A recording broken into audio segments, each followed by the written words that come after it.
Hey, Andy and Steve, what's going on? Hello, thank you, Scott. Hello, Andy. Hello, Steve. Hello, Scott. Hey, hey, hi, everybody. Everybody. All right, people filing in as usual. Thanks for tuning into the trade of the week. This is our 5 p.m. Eastern webinar that we do, and this one is devoted to, you guessed it, the trade of the week, and a couple other little tidbits that surround that. So let's just get right into it. The questions panel is there available. Again, like Scott said, if you have a question, you can type it in. More than likely, Andy will answer it as I try to stay on point over here. Reminder, the disclaimer that what we are is a software as a service company. We're providing content. We're not providing registered investment advice. We're not providing financial advice. So please don't construe anything you see or hear today in this webinar to be considered as financial advice directed towards you. If you need some of that, you got to go seek out the guys with the proper credentials. All right, so a quick announcement. We've got another test drive coming up. If you're not a current user of Trade Ideas, or even if you're a current user of standard Trade Ideas, you can upgrade to the entire suite for the week of July 23rd through that Friday. It's only $8.88. Basically, that covers our cost to have you receiving live data during that week. So it's a great way, kind of like HBO does every now and then, to open it up for the weekend and put in free movies. We're following that same lead to let people kind of come in and get a taster of the Trade Ideas product suite. So that's coming up. Keep an eye out for that. We've got a lot of onboarding and a lot of hand-holding here to help people, because we recognize this 14, 15-year-old platform is pretty intense, and it's not something you learn overnight. So we do these webinars, and we have also a couple other items. So on the slide, notice the live trading room here. It's the free live trading room because there is no price, and it's really giving a lot of other good trading rooms or chat rooms out there that charge $100 a month, a pretty good run for their money. So if you haven't dropped by Barry's live trading room, it's during the market hours on trading days. And like I said, it's free. You can sit back and ask questions, watch, listen, learn. There's some good traders in there as well that kind of take the lead on some high momentum action trades that go on. But it's a great place. Free is a great price.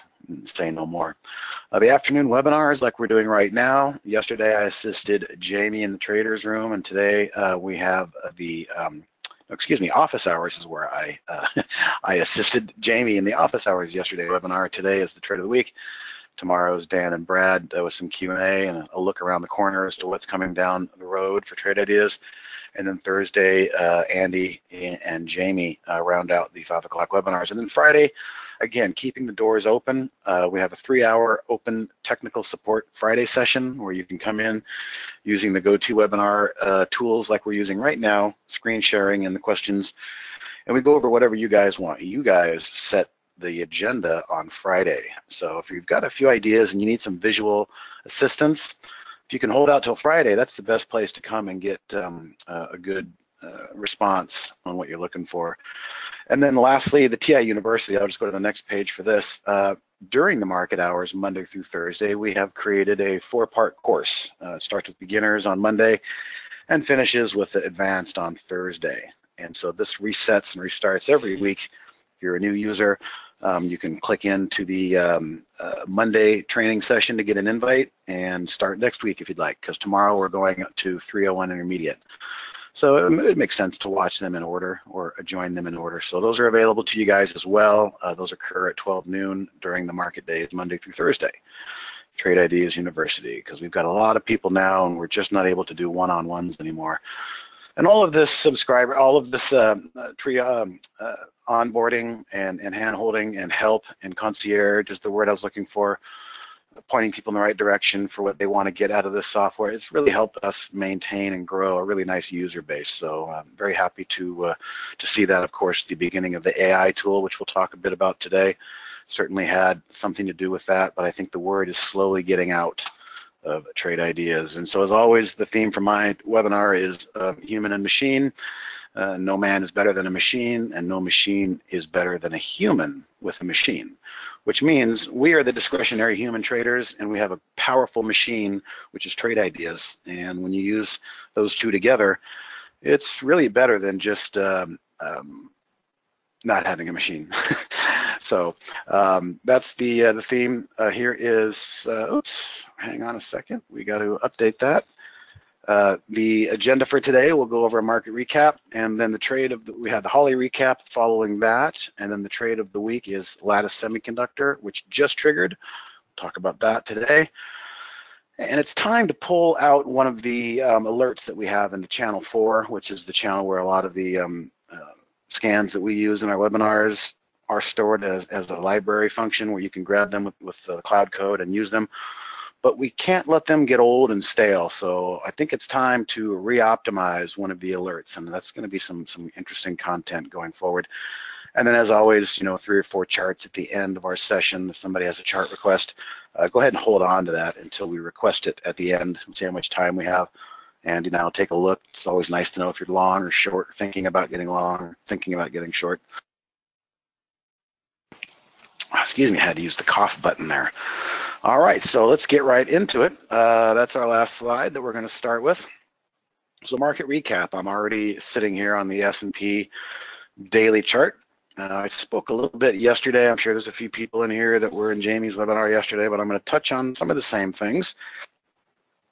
Not trying to get too focused on horizontal lines as usual. We also have to remember that there are trend lines that need to be adhered to. And in this case, this is a new line I have here on my spiders chart. I put it up yesterday. You can kind of see it's a high going back to the all-time highs, back to the highs back in early June.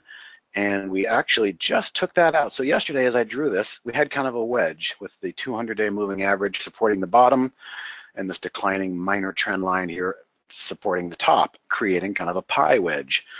Plucking a string and then letting that string vacillate and watching the amplitude slowly kind of slow down and figure out which way it wants to break out.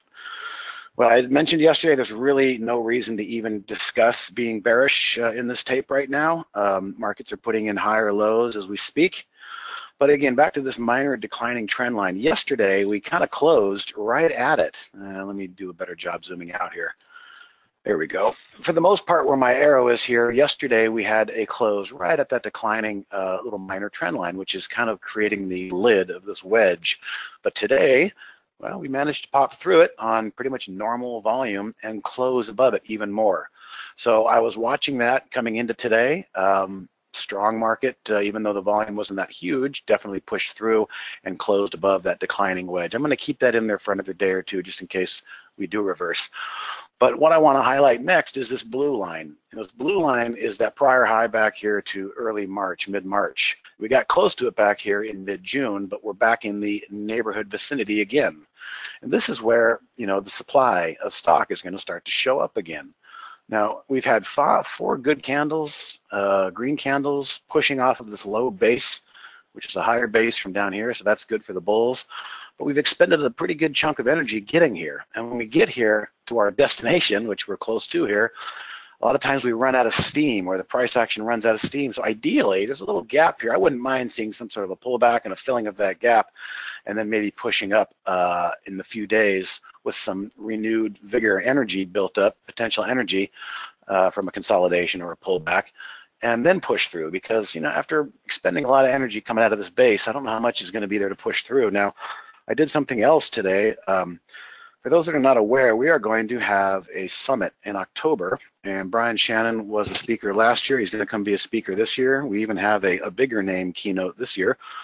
But Brian is a good friend of mine. He's a chartered market technician, which means he's got a lot of degrees and tests that he took as a technical analyst, as opposed to somebody like me who's just talking at you with some experience. I don't have the CMT in front of my name, but Brian, I want to point out, had a nice tweet today. Okay, he's showing what I'm kind of alluding to here on his chart. And he does a great job of explaining the same thing I like to talk about. Where has the price come from? Well, we have to look left and see where has the price come from. Number 2, Brian says, where does it have the potential to go before the supply is likely to be found in this pink area here that he's highlighting in today's tweet. If you're looking to short, wait for actual evidence of sellers taking back control. What he's pointing out here in the last bit is an inverted head and shoulders, and that's kind of a bigger picture pattern that I'm seeing as well. So it's nice to see confirmation from somebody who I respect and who's smart, seeing the same things I'm seeing, that we're going to run into some real good supply up here. I would add to what he was saying. I'd like to see a bit of consolidation before an attempt to push through. That would be ideal. Otherwise, if we just keep pushing through like butter without a pullback, makes me a little bit nervous that it's getting a bit extended. But yes, again, inverted head and shoulders. We tried to go deeper down here and couldn't quite do it. So this pattern is really not giving any reason to start thinking bearish, maybe like we could have been doing 2 weeks ago back here. We didn't even get back to the 200-day moving average, which has been support, trampoline support on at least 3 or 4 different occasions back here. So that's another plus for the bulls. And popping up, you know, without a consolidation, I think consolidation might be in order. And that gap right there is pretty darn juicy. So that's it for the S&P, using the spiders as a proxy on the ETF. If I move over to the strength is really in the NASDAQ. I mean, look how close we were today to creating a brand new all-time high in tech land, NASDAQ. All right, there's no reason to be bearish here, guys. Again, maybe we'll use this little range between these 2 orange lines for some 2 or 3 days of consolidation, pulled back, maybe a couple of scares on the open, and then a pop right back up. That's the kind of stuff we need to consolidate, to regroup and gather some more potential energy to push through, because the soldiers, they're a bit tired after this war down here and 4 or 5 days of fighting to get up. So NASDAQ is very strong. Technology is definitely a leading indicator right now, as looking at the NASDAQ. Small cap, same story in small cap. I think the actual cash small cap index, the Russell 2000, did go briefly, I mean very briefly, to a new all-time high today. However, the ETF, for whatever reason, did not quite get there. A little bit of a sell-off, back and filled from some yesterday, and then kind of popped back up off the lows. Maybe another day or two of sideways action here, and the coast might be clear for an assault on all-time highs in the Russell 2000. So far we know the strength is in the technology, and the strength is also leading in small cap land. So IWM, that's going to be giving us a clue that small caps are definitely in favor right now. And then lastly, we have the old Dow. Dow hasn't even gotten back up into this upper range here. It's trying to build a base. It actually broke below the 200 last week, but the rest of these moving averages are slowly, begrudgingly dragging this index higher, of old fossil stocks, your dad's and your father's stocks and your grandfather's stocks. So I think the Qs are really the one to keep an eye on. It's going to drag the market higher if it wants to take it higher, but maybe a couple of days of consolidation might be in order. Anything you want to add, Andy? No, I have to agree with everything you said there. Put it back on the spiders. I think the key level, it is interesting. We broke out of that, you know, kind of trend, but if you zoom back out just a little bit, that pivot level where you have the a price alert set, a break above that, we could go to the January highs pretty quick. Yes. Yeah, and if you take a look at the Qs, because if you put it back on the Qs and go back a little bit, notice how back in the first part of June, once they broke that level, how quickly they went up to it and broke the high of the, you know, going back to 2-3 months from that. Well, no, I was talking about the 1st of June, Steve. There you go. Once it broke out of that level right there, it went through, it took out the March highs rather quickly. You might see something like that in the spiders if they get above that pivot, that price alert that you said. And one other thing I want to point out too is XLF is getting a little bounce, so I think that's important. You know, so definitely getting off those dangerous lows down there that it was hovering above it. So it had a nice little bounce yesterday, and I think that's helping out the market. So keep an eye on that. If it rolls back over, I doubt we're going to see, you know, new highs in the spiders. But that's just my opinion. There's one more thing I wanted to add on the spiders. Even more in the Qs, it looks like today. Qs have a little tiny little red bar. They are off their lows, but this right here just tells me a little bit tired. Again, we expended some energy getting up here, so it's a little tired. So this is going to dovetail to what Andy's going to talk a little bit about in Holly today. There was some real nice risk on all the way into the bell shorts. So maybe the indices weren't giving it up, but the indices were showing periods. The indices are currently showing a little bit of exhaustion here, in my opinion, and that's when it's kind of interesting to note that longs and shorts could work in the same day, which is what we had today. We'll get to that, but I just wanted to imprint on that. You know, after 4 or 5 days of nice push, we need a little break. Price action needs a shower. And so I'm not surprised to see a couple of really nice short sells that are going to come up on the Holly discussion that went the whole day. I mean, sometimes in this bull market that we have, we might get a decent short, but it might work for only half the day.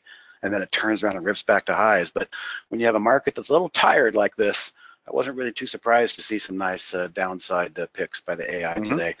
And then lastly, Andy did bring up the financials. You know, the market was really watching Italy last week pretty hard. Italy seems to have had a nice bounce, even though they took out the lows. This is how the market does it. You know, throws a couple of elbows, sees if it can knock you out. If it couldn't knock anybody out, then it has nowhere to go but reversion back to the mean. So Italy is okay, but a couple of other stocks, Credit Suisse also bouncing. It was very, very ugly looking 7 days ago. And then, of course, Deutsche Bank was also very ugly 7 or 8 days ago. But they have found themselves in an oversold bounce condition. Let's see where they go from here. Obviously, the bigger trend is still pointed down, but the European banks were something that people were focused on. We'll see, you know, if we continue to focus on it going forward. And also, Steve, IWM, if you notice that one, that wasn't very impressive today. Actually finished down. So you had a little rotation out of small cap and tech and into some Dow stocks and the spider stocks. So. Well, I haven't looked at what's going on post-market, but somebody's telling me the SPY may have filled the gap post-market. So let's take a look and see if there's something going on. Okay, you would be correct. I wonder what's we filled last night's overnight gap. I don't know what's happening. I'll go to Twitter later and figure it out, but there's something going on. If somebody knows what's going on, go ahead and type it in. It's not a big deal. Like I said, I'm bearish. This gap down here has yet to be filled. Today's little minor gap up got filled with after hours action, but there still could be some more. So good point. Thanks for pointing that out, Frank. We may be on the road for some breather and consolidation action tomorrow. All right, let's turn that up because I can't stand after NASDAQ's falling too. So there's obviously, you know what I think it was? I think I saw it before he came on, guys. It's the old Lucy holding the football for Charlie Brown once again. There is trade tariff action talk out there for the 9th time, and every time the market blows it off. So pretty sure that's what it is. I did happen to see something before we logged in. All right, let's get going here. So today, I'm going to park this on Holly number 1 because I usually keep this on the first one. Yeah, it was parked on Holly 1. The first thing that noticed when I came in today was there were 4 short sells and 1 long in the main AI. That was kind of interesting. But I took notice of that, and not a very big count of ideas for trades, but I'm happy to go wherever you want me to, Andy, and we can talk about what happened to AI today. Sure, I'll just take it. Okay. Let me just steal it here. Make sure I'm on the right page here. All right, change presenters.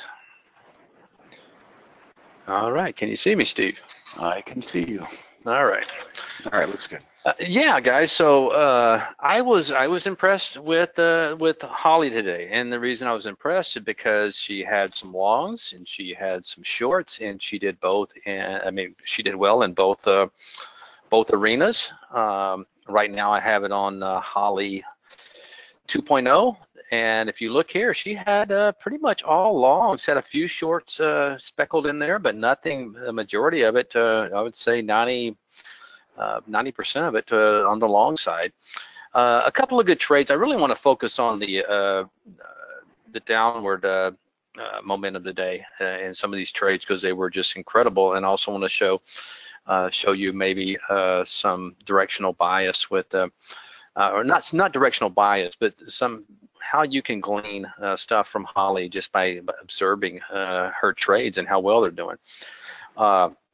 But real quick, I do want to point out this one right here. I thought it was an incredible trade here, BTL.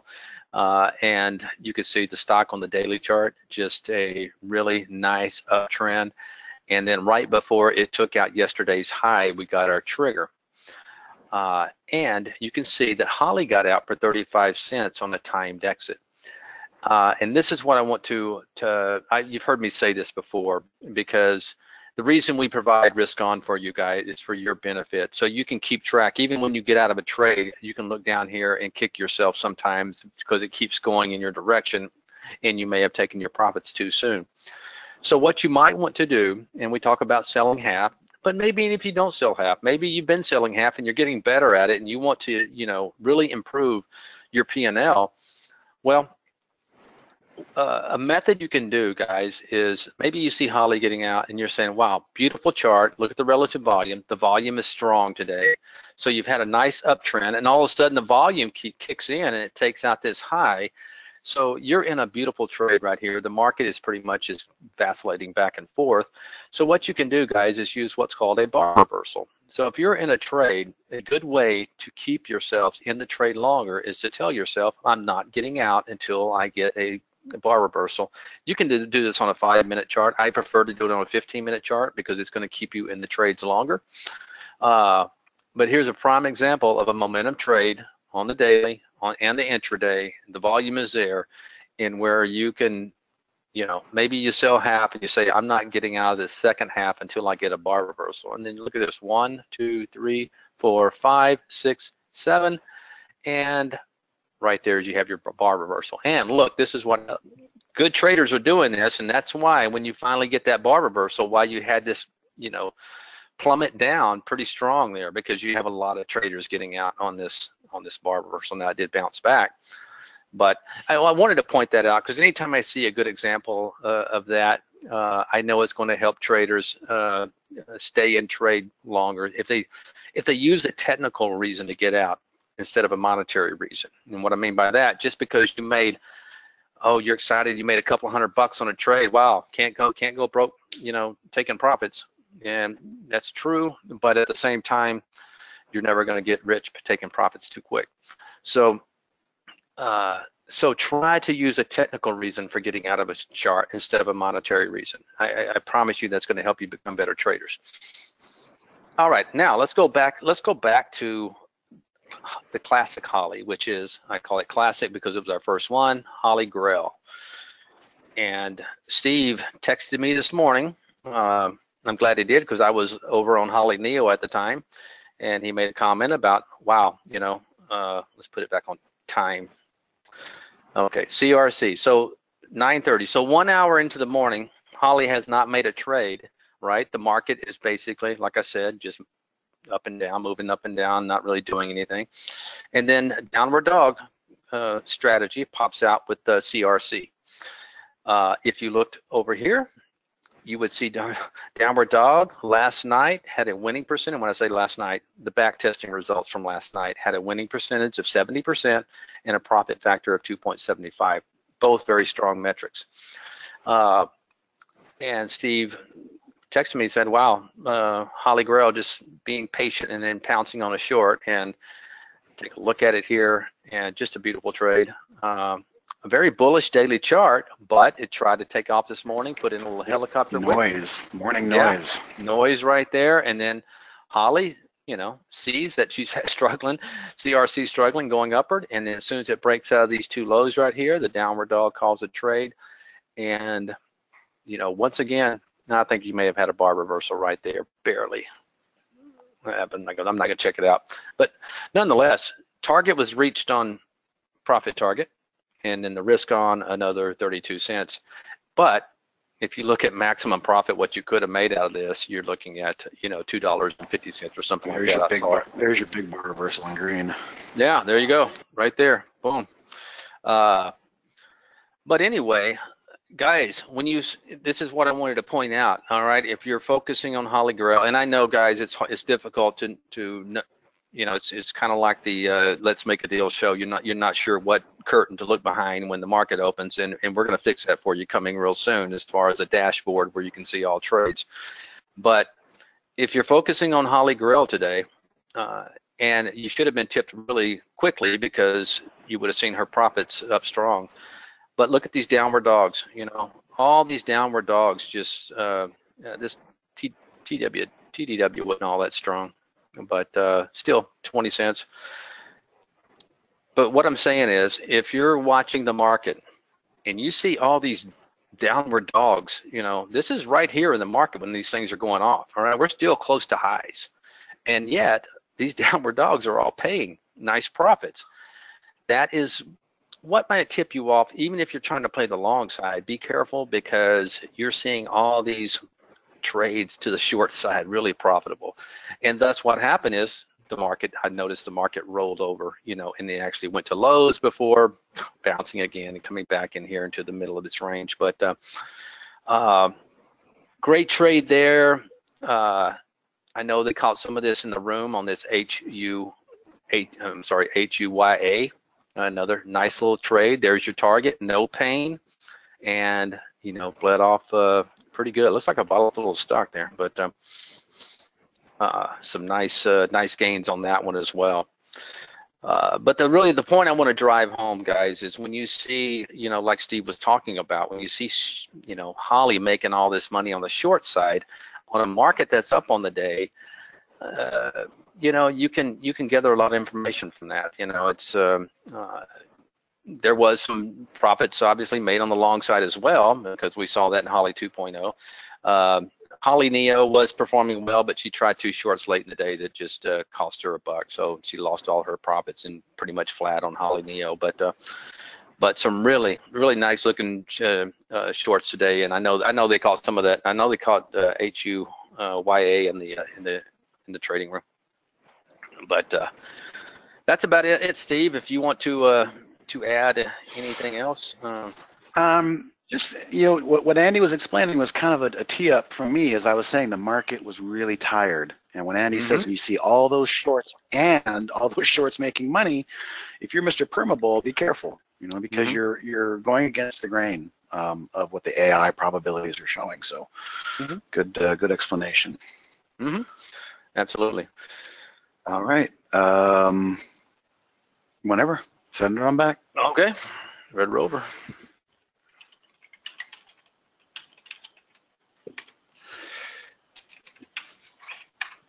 Okay, let me grab that. All right, you should be back to my screen now. Welcome back, everybody. All right, so it's now time to move on to the trade of the week, which was LSCC. Let's talk a little bit about the genesis of this trade to start with. What we had back here, and I was watching this trade earlier, I'll go way back for you, okay? Beautiful move. What did I talk about? Stocks need a little bit of time to go sideways and breathe before they make that next attempt. Next attempt, check, 5 days of green. But this one required a little bit more of a breath to pull back. It wasn't as strong. So when you see things coming out of a sideways action like that, that is strong. But coming out of a big pullback, not quite as strong. What we had here was some analysts, which I could give 2 craps about, likes the idea of this stock going to 10. Oh, great, good. So do I. But I'm more interested in what the price action is telling me. So what happened here? Big gap up on the analysts' opinion. Everybody jumps in, and people were buying actually as high as 664, 665. Well, then we had a nice gap, and that gap, as I said, sometimes were meant to be filled. And basically, I could probably see it on the intraday. On the intraday, let's blow this up because there was a lot of shenanigans going on here. All right, here's the gap, but technically the high of this day is right there. So I'm going to draw a line so you can see what the gap is. And a gap closure would be taking that price out. Well, it did it once right here on this day. It did it a second time on this day. Didn't have much travel, much below her. And then my favorite, as I pointed out to you guys earlier, noise on the open. Look at this. Stock opens up here at 640, and within a period of probably 3 minutes, travels all the way down to 628 and right back up. So how many of these people that bought after the opinion of an analyst, again, it's human nature to want to wait for the crowd and the herd to tell you which way to run, which is not what you want to do, by the way. You want to be a free thinker and a contrarian in this game. So all these people that bought up here had 3 really hard points of deciding, do I need to get out here? This gap's being filled, and then some, and then a second time gap fill. And then the third time's a charm, hit them on the open with the algorithms, running all the stops. That's what I needed to see. This is, for those of you who have followed some of my other webinars, this washout bounce is usually blank, but when it has something in there, it's going to be something that's very aggressive and egregious, like these opening bar shakeouts. This is what the algorithms try to do to the human emotional traders, is shake them out of a good trade. So that was visible on Friday. All right, so let me go back to the daily chart. So numerous attempts to shake out the weak hands that waited for the herd to signal, hey, it might be safe to buy this thing because some guy in New York with a suit gets paid six figures, said it might be a good buy. But I never trust them. Sometimes they're taking orders from the floor below and they want to get out of a proprietary position, or they want to pull the price back to let some of their big clients get in. You never really know what their true motives are unless you look at the footprints in the sand. So perfect, not quite perfect, because this is perfect, because this is what we had, this is what we were looking at on the weekend. A really nice doji. Now, by the way, this stock came to us through the scan we call bullish candles. Now, notice in my Word document here that's submitted, there's a red line. The reason that red line was there was because I tapped on the alert. Where'd the alert go? Hang on. I tapped on this alert, and when I clicked on that alert, it gave me the chart with the red line. The red line signifies the most recent area of resistance, which happened to be 648. All right, and the downside, the swing exit was already laid out for us using Trade Ideas logic. So everything was already in place. I just looked at these wicks here and said, boy, that was 3 attempts to shake the people out. We have such a better opportunity for an entry down here than the people who chased the upgrade back here. And so patience paid off. And it just so happens I'd kind of been watching this stock, and then when it showed up as a doji, it all kind of made sense. Now let's fast forward to today, and we have about 3 or 4 nice little wicks down here. I'll call them fishbone, the skeleton, and they're on the right side of the price action. They're on the downside, which means that buying came in probably late in the day and supported the price back up. So all these fishbone wicks down here flirting around in the gap area, that was enough confirmation for me to say this is a safe entry. Excuse me, and our out is definitely down here if it failed. What I also did was I gave 2 cents entry. 648 was the high, but I said the trigger should be 650, because in the middle of the day today, we actually did have an attempt right there on the open at 649 on the opening noise, and it was a penny above the 648 level. What the algorithms do, they smashed it back down into more opening range noise. Then by the time the market, the stock settled, we started to get some higher movement, and that's what I fully expected coming out of here. So all systems look good for this particular trade of the week. I see no reason why we shouldn't be attempting these highs very soon, hopefully tomorrow. The long-term upside target for this one is $8 even. So as usual, and I don't talk about this enough in the webinars, we're risking about 58 cents to make $1.50. It's almost a 1-3, risking 1 to make 3. And like Andy says, taking profits too quickly, you're never going to really have an account build up that way. Same thing if your risk reward is also always 1-to-1. So I try to make it apparent that we're trying to get good risk reward ideas here, risking 1 to make 3 to the upside. And not all the trades are going to work. And if we get out for a smaller ratio, then being patient and letting the upside ratio work, then all things will work themselves out in the end, in the wash. Also, what was on the back of my mind was the semiconductors back here. We're coming out of a nice base, starting to move higher again, and that backdrop sector of semiconductors has been performing and helping and moving higher. So that certainly helped as well. But LSCC is now on the board as the trade of the week. It triggered today. And of course, I had a screenshot for you. What am I always looking for when the price triggers? I immediately want to look and see what is the volume. If these volumes were at like 100 or below 100, probably wouldn't have had much confidence, but they were pretty strong as we blasted through the required level here at 650. And as it is, we can see for the day, the price for the most part did stay at that level. So, not a bad start for the trade of the week. And anything you want to add, Andy? No, I like that setup. And it's like I was telling you earlier today, the setup right there is beautiful. All those moving averages kind of ready to catapult it higher, and we just needed a trigger, and we got one. Also, when it started its march back here, look at how the volumes increased, guys. How the volumes really kind of came into a nice solid, even back here they were strong, but they died off, and then the breakout occurred on nice volume. And again, I want to imprint on you guys, that's a very bullish consolidation right there, LSCC. So let's put the spiders up and say, the spiders can do the same thing and go sideways. We might have a shot at pushing through those higher levels. So, all right, hopefully that makes sense to you all out there. That's the trade of the week recap. We'll keep an eye on that one. You know, always keep an eye on the market too, guys. If you're in the money and you feel like punching out a half and the semiconductors are falling out of bed, well, you know, there's always decisions that have to be made. But as long as, you know, everything remains constant, you're going to have some ups and downs. This LSCC should try and I can't type today. Should come back and try and assault these prior highs back here. All right. So what's next on our agenda? I think I know, but let me just check. All right. So let's. Whoops. The back button is your friend. All right, I'm going to start off here. We're going to go down to channel 4, and for those who don't realize it, channel 4 was put together by myself, Andy, Michael, Jamie, and Sean. I don't know why it says 4 when there's 5 of us, but no Michael. No Michael. Okay, so Michael's on the auto trading stuff. So myself, right. Andy, Sean, and Jamie. Some of our favorite scans put together as a neat palette for you guys. All right, so let's see, bouncers. We're going to focus on bouncers. So what you could do is you could go to save, right-click, save and share, just save bouncers. Now we'll go back to my main layout, the default layout, and wait for that to populate. All right, so step 1, if you want to go retrieve it, was to do that and then go to your cloud, and it should be at the top of my cloud bouncers. I'll take that and load it. Let's take a look at something though here. What's going on with this bouncers versus this bouncers? If we go and right click here, configure, oh boy, we got a lot of stuff going on. Let's take a look at some of these filters. Oh boy, when you see a lot of 99s, that means it's been optimized. So this is the prior optimized version.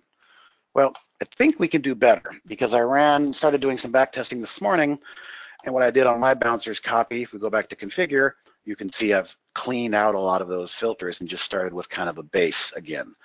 So with that said, I'm going to close the one that I took from channel 4 because this one we're going to optimize, and if it looks pretty good, I might have Brad just replace this version of bouncers in that channel 4. So we're going to back test and then we're going to optimize, and we haven't done that in a while, so I felt it was time to do so. And this one has a lot of returns. It's a really nice slow moving alert. If I can first maybe get a couple of good examples to show you guys what it's looking for. Okay, here's a good enough example. Yesterday, the low was taken out by today, but then the price action tried to come back up through the low, didn't get much higher than it, so that one was kind of a scratch trade. Let's see if we can find a better one here. No, that one didn't. That one possibly. All right, so here's yesterday's low. Basically, I'm going to draw it on the daily chart, that markup. When these stocks from bouncers, they take out yesterday's low, just like we did on the open here, and it bounced back through and consolidated, then made another effort to push back through. Trade Ideas algorithm saw that as a way to satisfy the event of breaking through resistance, it's called, but the filters make sure it's doing it at yesterday's low. So when we have a stock that breaks down from yesterday's low and then moves back into yesterday's range, we'll start to get stocks that look like this. And you can see on the daily chart, everything above that orange line there was profit. There's probably other good examples that I can give here, but we don't want to take too much time. Here's a good example. So here was yesterday's low. Perfect. Okay, there's yesterday's low, and then today we broke down through it on the open, consolidate, then start to move back up into the range. That's when the alert triggers. So it's a real slow moving day trade scalp, basically capitalizing on a stock that tried to break yesterday's low but couldn't follow through. It's got nowhere to go but a reversion to the mean type of a bounce. And typically these are decent trades for about 45 minutes. All right, so with that backdrop, let's go in and get dirty. If I back test strategy, let's set up our original parameters. This was my earlier optimized, 8 o'clock my time, 10 o'clock close.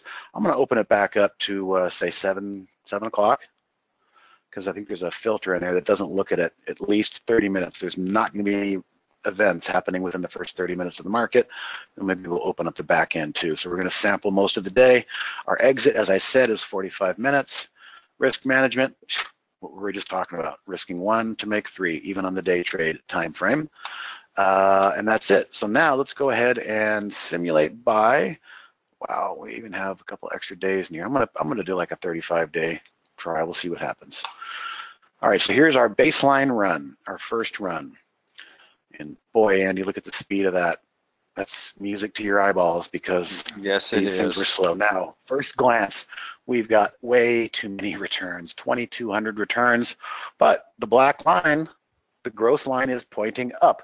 This is the kind of strategy we typically would submit to Holly, something with a few thousand returns, and for the most part, the strategy is climbing up, not paying attention to these green ones down here. That's not applicable at the moment. We're trying to optimize something that we can get less than 2,200 trades and improve our 50% win percentage and improve our profit factor from 1.24 higher. So let's start the optimization process. We're going to click this tab. First thing we're going to look at is first thing we're going to look at is price. Well, it looks like most of the trades are pretty good under 100. Then above 100, it starts to get back to where I'm going to cap these off at 100. So I'm going to right click at that level on the heat map, and I can directly change the filter value right here on this menu. Max value of 99. Here comes the configuration. There's the 99, and you can see that was set. Okay, so we just changed our price filter parameters. What else can we do? Time of day. All right, well, I see something interesting here. See, most of the trades are happening earlier in the day. However, we do have a couple. Boy, this is a tough one, Andy, towards the back end of the day. But since we're trying to cut down on trades, and I happen to just kind of know that the best trades occur earlier in the day, as they use the morning to do a false breakdown of yesterday's low. Typically, we need some more time in the day. So I'm gonna say 7:30 to 10.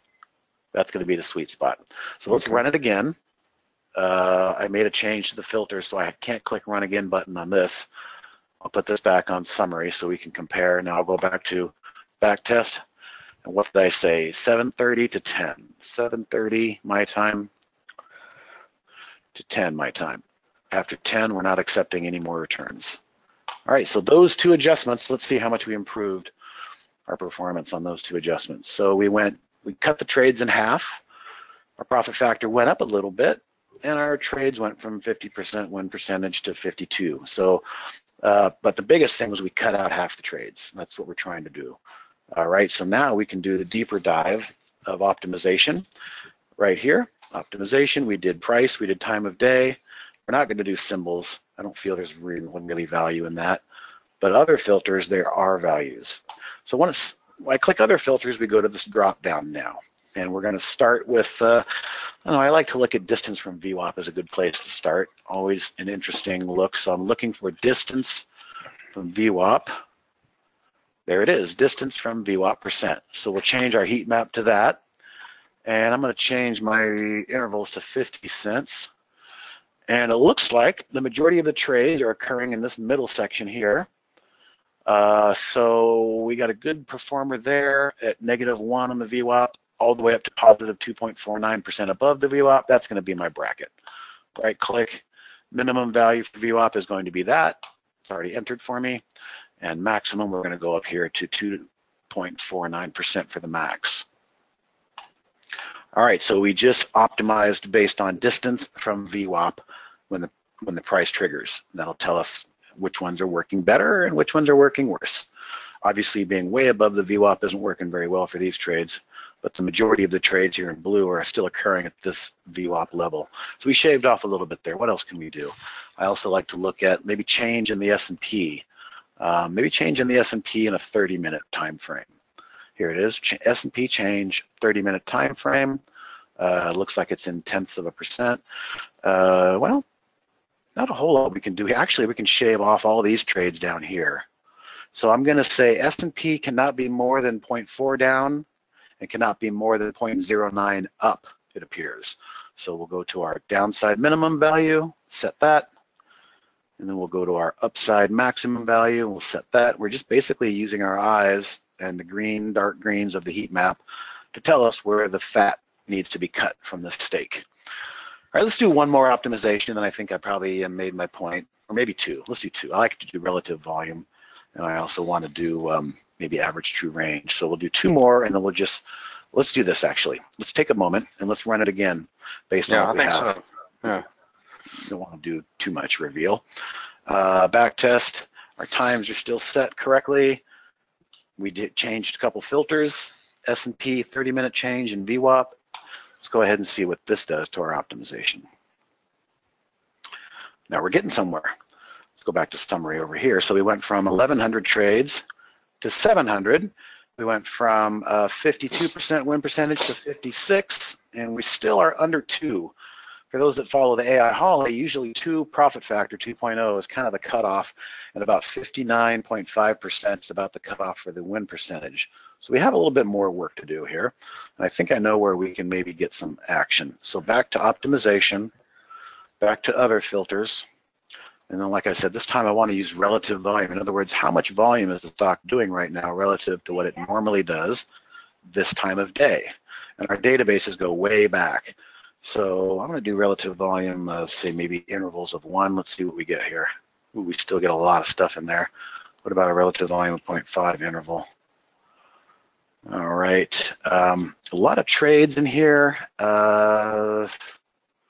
Win percentages are kind of good. I don't know what to do here. Most of our trades are occurring in this area. So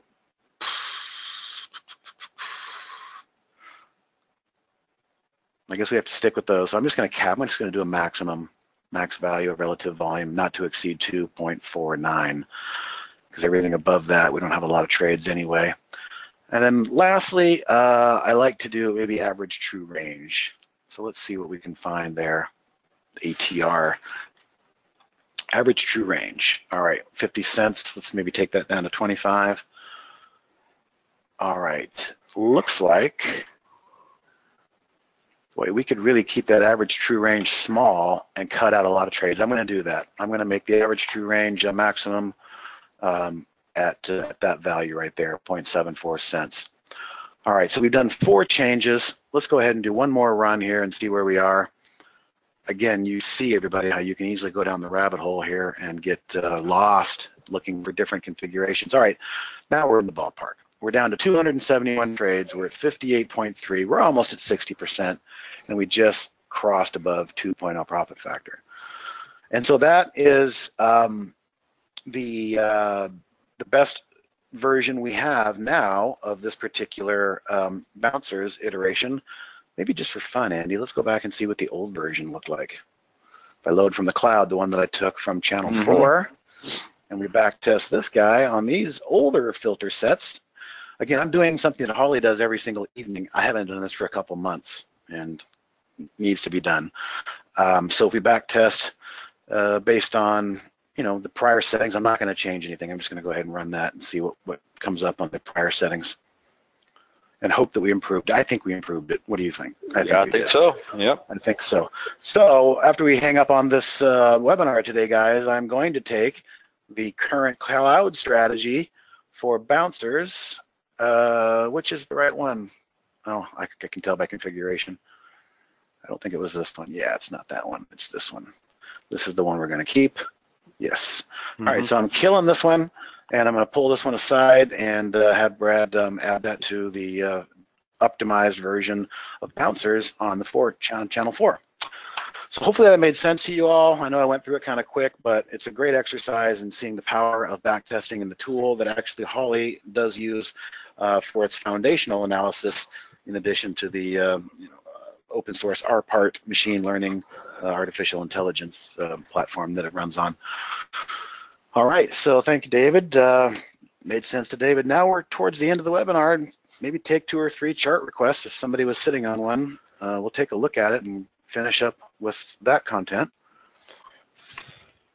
Yeah, that's a good point, Greg. There's no point in me having everybody wait. We can drop the cloud link right into the chat window as we speak, and everybody has access to that since you saw it demonstrated. And if you guys want to, play around with it. Use that and maybe try a few more filters to optimize and see if you can improve those scores. All right, I'm going to type in optimized bouncers paste. It's in the chat window for those that would like it right now. And I'm going to leave this out to remind me to let Brad know to change that configuration. So again, second call, if anybody has any stocks, charts they want to look at, we can do a couple before the close. Let us know if you're thinking long, thinking short. If you're already long or already short, we'll take a look and see if there's something. Nobody's got anything yet. That's kind of unusual. If you guys don't have anything, then we're going to be hitting the end of the street here. Maybe another 30 seconds or so.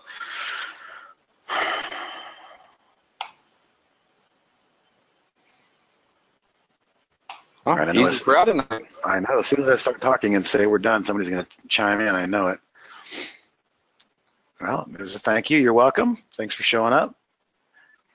All right, guys. Well, geez, maybe we're good to go. Maybe everybody's already got their mind on the rest of the day. But let's go ahead and call it, and we'll bring Scott in.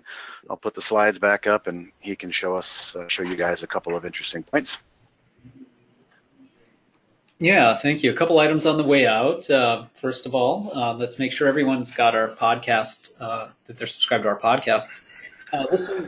Whatever you listen to podcast in, you can just go and search for Trade Ideas Podcast in your app that you use. Click on subscribe, and there you go. Keep tuned for the next one that come out on Friday. Download the most recent archives.